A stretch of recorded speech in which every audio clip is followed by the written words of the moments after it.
va? Como siempre, bienvenidos a otra edición de Séptima Noche, este programa que emitimos domingo a domingo por Celta Televisión, que luego lo repetimos en nuestros espacios semanales, que después lo subimos a nuestro canal de YouTube, donde queda alojado definitivamente, y con la dirección de cámaras de Ariel Wolfram desde la centenaria Confitería La Perla, que siempre nos acoge con cordialidad, por supuesto.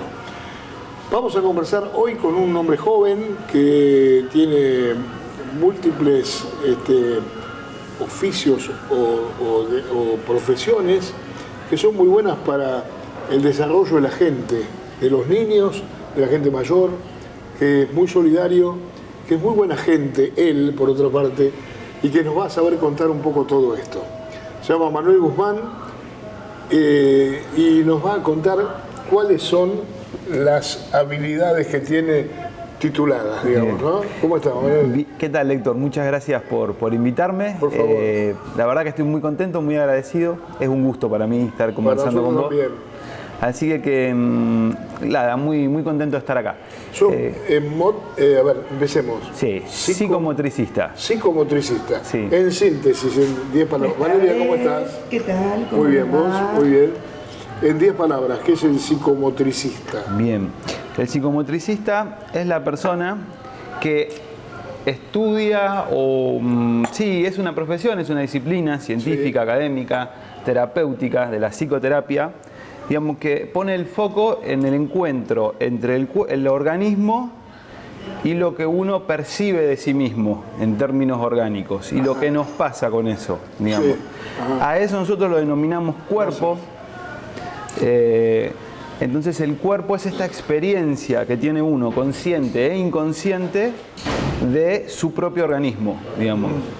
Desde lo que nos pasa, si nos sentimos fuertes, débiles, si somos torpes, si nos sentimos muy confiados, si tenemos algunas debilidades tónicas, musculares, digamos, de fuerza, o contracturas, digamos. Aborda un montón de posibilidades de acceder a esta experiencia subjetiva que ocurre entre uno y su organismo, digamos. Perfecto. Fueron más de 10 palabras, pero no importa. Bueno, vamos a otra de tus graduaciones. Bien. A mí me pensaba recién cuando vos decías que en realidad son aristas de una misma profesión que fui, digamos, vertebrando a través, sí, de distintas formaciones. También soy técnico en recreación, o sea, mi primera graduación es de técnico en recreación. Bueno, el técnico en recreación y tiempo libre es un profesional que coordina, diseña y coordina distintas experiencias, distintos tipos de experiencias de orden lúdico, que puede ser para atravesar individualmente o grupalmente. Sí. Entonces esto da una gran versatilidad a la formación y a la capacidad de generar propuestas, digamos. Entonces por ahí esta fue la primera formación que yo hice. Sí. Luego me diplomé en México como ludotecario. Un ludotecario sería, biblio es libro, teca es archivo. Entonces en este caso ludo es juego, sí, teca es archivo, o sea, es un archivo de juegos y juguetes. Ajá. La gestión y la administración de distintos atesoramientos de juegos y juguetes, digamos, ¿no? Entonces esto sería, en especial yo me formé en la ludoteca hospitalaria, digamos, o sea, es una diplomatura, entonces yo elegí hacer mis prácticas y enfocarme en la ludoteca hospitalaria. Esto porque yo ya llevaba trabajando más o menos unos 6 años o 5 cuando tomé esta formación con personas con padecimiento de autismo y discapacidades múltiples o sea, desórdenes múltiples del desarrollo. Se necesita para todo eso una alta dosis de solidaridad, ¿no? Y en ese sentido te conozco, sé que sos muy buena gente y que pensás mucho en el prójimo, que te brindás mucho a quienes pueden y a quienes no pueden. Tengo entendido que es así. Y bueno, eso te llevó, en tu personalidad te llevó a ese tipo de carreras, porque por ahí hay otras carreras que son menos complicadas y más rentables también, ¿no? Pero sí, elegiste un camino difícil, sí, pero sé que estás feliz en eso, ¿no? Sí. A mí me parece que la palabra tiene que ordena esto, que ilumina, es la palabra vocación, digamos, ¿no? Acá Exacto. Hay algo, y entusiasmo también es otra palabra. Vocación es voz que llama, entusiasmo es tener a Dios adentro. Digamos, yo digo que voy siempre por el camino que tengo que ir, pero en el medio pasé por el gallinero, por el huerto, digamos, me tocó ir salteando distintos obstáculos. Yo generé una profesión, digamos, un ejercicio profesional terapéutico, esencialmente terapéutico, originalmente para la niñez, terapéutica en la niñez. Después fui expandiendo eso. Hoy también soy docente en la carrera de acompañamiento terapéutico. Entonces he ido generando desde el entusiasmo y desde la vocación una propuesta que apunta a fortalecer a las familias, a fortalecer a las personas y también que es de carácter terapéutico, digamos. Correcto, especialmente hablabas de autismo hace un ratito, de dificultades de los niños, y en eso estás trabajando mucho, ¿no? Sí, por eso, sí, o sea, eso es un campo que me aborda desde el origen, digamos. Sí. En el origen de todo esto, cuando yo hago un salto, estudiaba ciencias jurídicas, abogacía estudiaba, y promediando cuarto año decido dejar eso, y en el marco de una búsqueda que hago por encontrar algunos espacios que sean más genuinos de interés, comienzo trabajando en una institución muy pequeña en la ciudad de Buenos Aires, un centro educativo terapéutico para niños con dificultades muy agudas, digamos, muy severas, digamos, espectro autista muy profundo, digamos, otros síndromes degenerativos y cuestiones por el estilo. Entonces, en el origen de todo esto, yo ya estoy en contacto con el trabajo terapéutico. A partir de ahí es que empiezo a formarme. Primero como técnico en recreación, en simultáneo como danza terapeuta, una formación compleja que no logré terminar, digamos, al día de hoy, pero espero más adelante poder hacerlo. Luego como ludotecario, luego me diplomé en neurociencias y aprendizaje en la Universidad de Belgrano y finalmente me licencié como psicomotricista, digamos. Entonces, a lo largo de ese corrido, trabajé en un gran número de instituciones que albergan, digamos, a personas con distintos tipos de padecimientos crónicos, discapacidades, dicho de otra manera. Tomate un café cuando gustes. A ver, contame en cuestiones prácticas, como para que le sirva al televidente. Bien. ¿Quiénes te van a ver a vos con qué problemáticas? De todo tipo, o sea, generalmente yo trabajo con familias que tienen algún hijo con un padecimiento del trastorno autista o desórdenes o desafíos, se usa ahora también decir desafíos en el desarrollo, desórdenes. Entonces ese es uno de los campos donde yo más me desenvuelvo, digamos.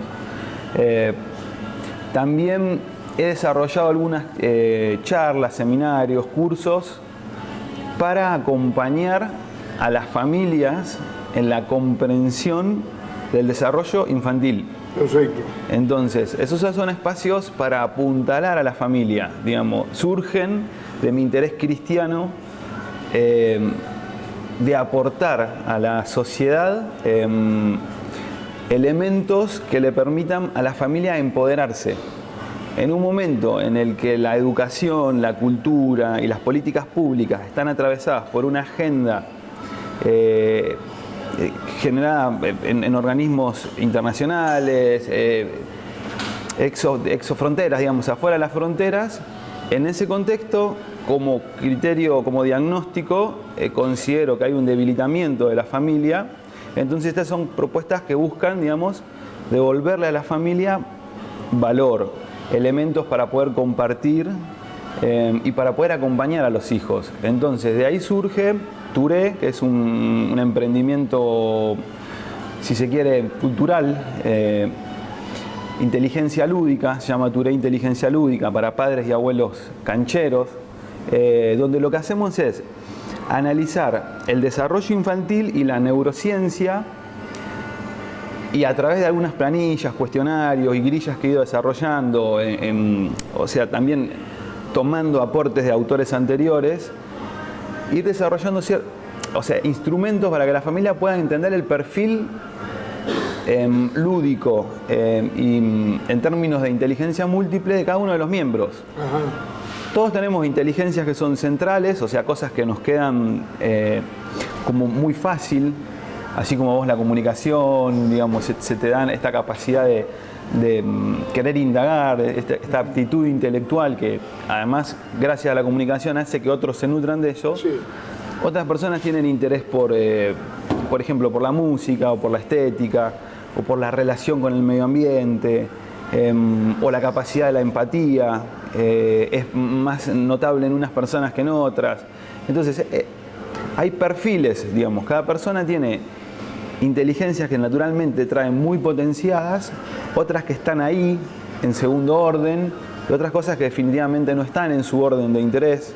Entonces, poder mapear esto nos permite encontrar juegos, actividades en común, digamos, saber por dónde abordar la relación con un hijo que está preadolescente o con un nieto, digamos, o entender en instancias más tempranas qué juguetes son más acordes para qué momento, o bueno, tener instrumentos para abordar emocionalmente, digamos, a la crianza.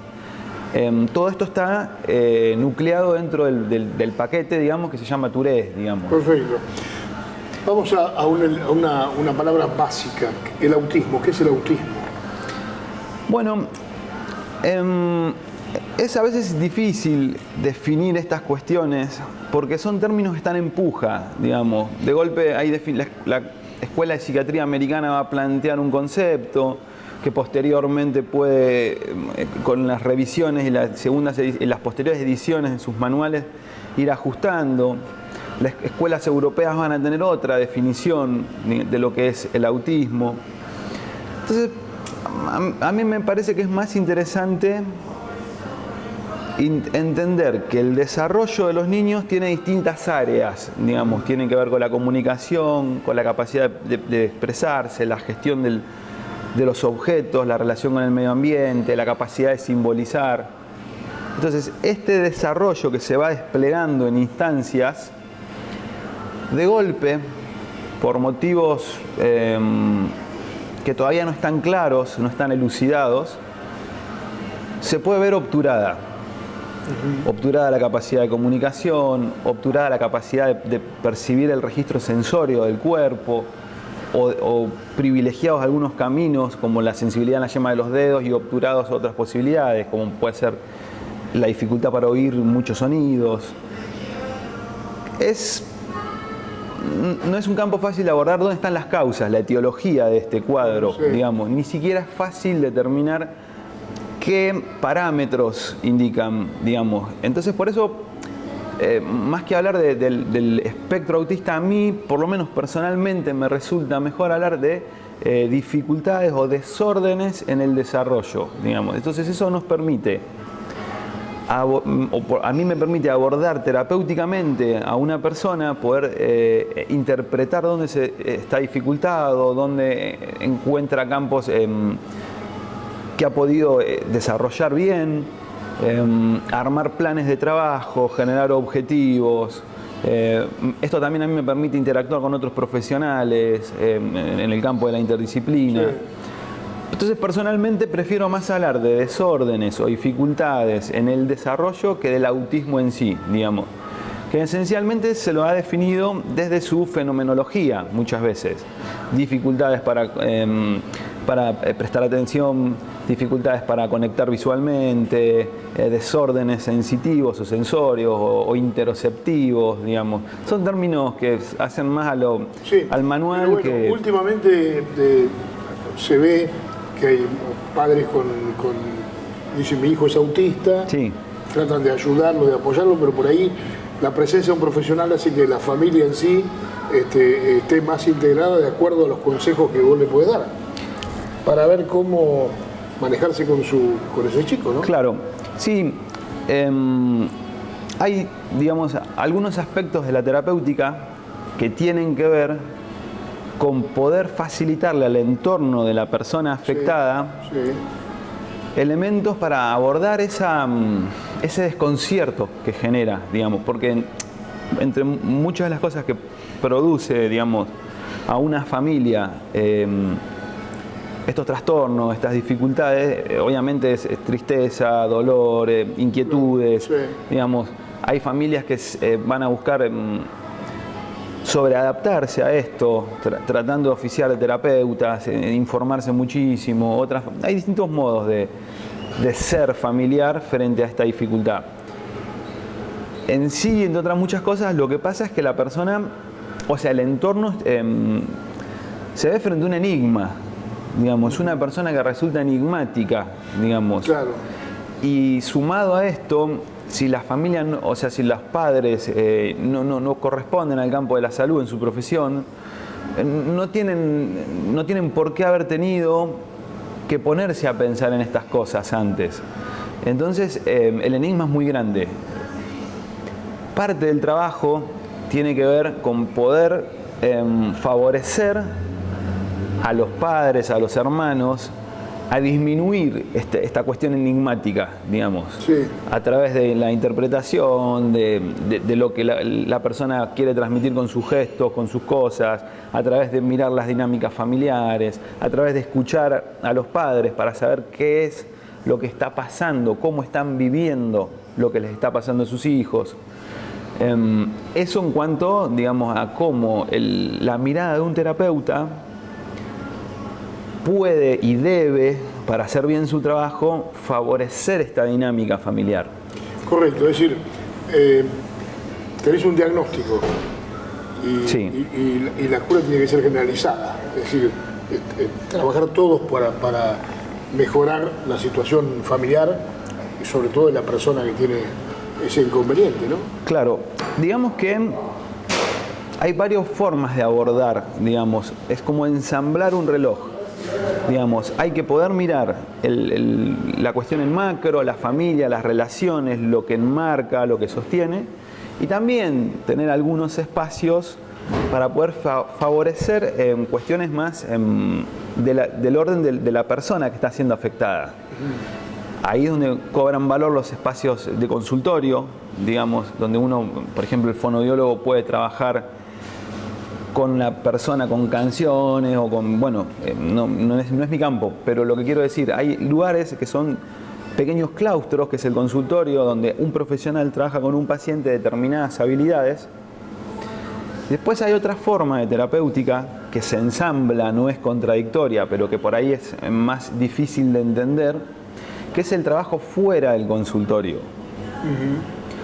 Que muchas veces queda en manos de un auxiliar del proceso terapéutico, que es el acompañante terapéutico, y que muchas otras veces, otros profesionales lo elegimos como modo de llevar adelante el trabajo terapéutico de grado, digamos. En vez de ir al consultorio, a veces para determinadas formaciones, como por ejemplo para el psicomotricista, puede ser muy valioso trabajar en una plaza, en entornos familiares, acompañar a los pacientes, digamos, en la escuela o en una actividad deportiva, porque la formación que tiene el psicomotricista le permite interpretar o debería ayudarle al terapeuta a interpretar qué le está pasando a esa persona con el entorno, con lo que está viviendo, y poder ahí construir reductores, digamos, poder construir puentes, digamos,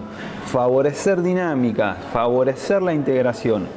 Entonces, cuando el desafío en esto es muy grande, un auxiliar terapéutico no tiene la suficiente formación, el suficiente recorrido. Cuando la cuestión está aceitada, sí. Entonces, para estas primeras instancias donde hay que ir fundando la presencia de una persona en espacios que hasta ahora lo desorganizan, se necesita ahora sí profesionales que estén suficientemente formados y suficientemente atravesados por la clínica, es decir, por la experiencia. Correcto. Digamos.